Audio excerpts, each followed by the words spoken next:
ഈശോ മിശിഹായ്ക്ക് സ്തുതിയായിരിക്കട്ടെ. ഈശോ മിശിഹായിൽ സ്നേഹിക്കപ്പെടുന്ന മാതാപിതാക്കളെ, സഹോദരങ്ങളെ, ദൈവത്തിൻ്റെ ആനന്ദമായ സ്നേഹവും കൃപയും സൗഖ്യവും നമ്മുടെ ജീവിതത്തിലേക്ക് ഒഴുകിയിറങ്ങട്ടെ എന്ന് പ്രാർത്ഥിക്കുന്നു. സമറിയയുടെ രാജാവായ അഹാബിൻ്റെ മരണശേഷം അദ്ദേഹത്തിൻ്റെ മകനായ അഹസ്യ ഭരണമേറ്റെടുക്കുന്നു.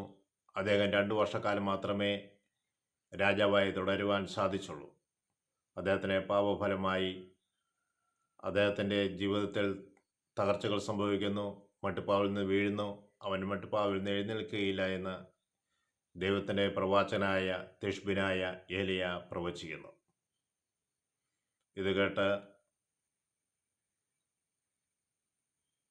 അഹാബിൻ്റെ മകനായ അഹസ്യ 50 പേരടങ്ങുന്ന ഒരു ഗണത്തെയും അവൻ്റെ നേതാവിനെയും തിഷ്ബിനായ ഏലിയയുടെ അടുത്തേക്ക് അയക്കുന്നുണ്ട്.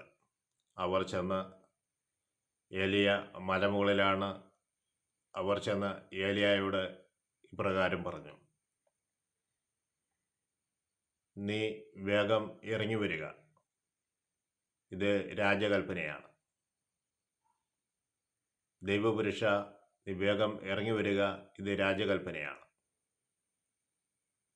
അപ്പോൾ ഏലിയ പറഞ്ഞു: ഞാൻ ദൈവപുരുഷനാണെങ്കിൽ ആകാശത്ത് നിന്ന് അഗ്നി ഇറങ്ങി ഇവരെയും ഈ 50 സേവകരെയും കൊന്നുകളയട്ടെ.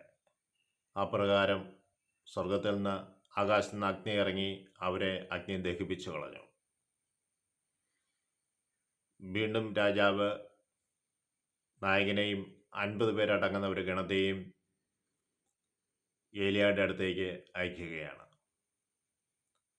അവർ ഏലിയയുടെ അടുത്ത് എന്ന് പറഞ്ഞു: നിന്നോട് കൽപ്പിക്കുന്നു, നീ വേഗം താഴേക്ക് ഇറങ്ങി വരിക, ഇത് രാജാവിൻ്റെ കൽപ്പനയാണ്. അപ്പോഴും ഏലിയ പറയുന്നുണ്ട്: സ്വർഗത്തിൽ നിന്ന് അഗ്നി ഇറങ്ങി ഇവരെ ദഹിപ്പിച്ച് കളയട്ടെ. ആ 50 പേരും നേതാവും അതിൽ ദഹിച്ചു. വീണ്ടും രാജാവ് ഒരു സേവകനെയും 50 ഗണമടങ്ങുന്ന ആളുകളെയും ഏലിയയുടെ സമീപത്തേക്ക് അയക്കുന്നു. അവർ ഏലിയയുടെ അടുത്ത് ചെന്ന് മുട്ടുകുത്തി ഇങ്ങനെ പറയുന്നുണ്ട്: എൻ്റെയും ഈ 50 പേരുടെയും അങ്ങയുടെ ദാസരായ ഈ 50 പേരുടെയും ജീവൻ വിലയുള്ളതായി അങ്ങയുടെ മുമ്പിൽ ആയി തീരട്ടെ. അപ്പോൾ കർത്താവ് ഏലിയായോട് അരുളി ചെയ്തു: നീ ഇവനെ ഭയപ്പെടേണ്ട, നീ ഇവൻ്റെ കൂടെ ചെല്ലുക. അവൻ അവൻ്റെ കൂടെ ഇറങ്ങിച്ചെന്നു. അഹസ്യയെ പോയി കണ്ടു. അഹസ്യയോട് പറഞ്ഞു: ഇസ്രയേലിൽ ദൈവമില്ലാഞ്ഞിട്ടാണോ നീ എക്രോണിലെ ദേവനായ ബാൽസെബൂബിൻ്റെ അടുത്തേക്ക് നീ ആളയച്ചത്? അതുകൊണ്ട് നീ മരിക്കും. പ്രിയ സഹോദരങ്ങളെ, അതുപോലെ തന്നെ സംഭവിച്ചു. അഹസ്യ മരിച്ചു. അദ്ദേഹത്തിന് മക്കളില്ലാതിരുന്നതുകൊണ്ട് അദ്ദേഹത്തിൻ്റെ സഹോദരൻ്റെ മകൻ രാജാവായി തുടരുകയാണ്. ഇതിൽ നിന്ന് നമ്മൾ മനസ്സിലാക്കുക, ദൈവത്തെ ആരാധിക്കുക.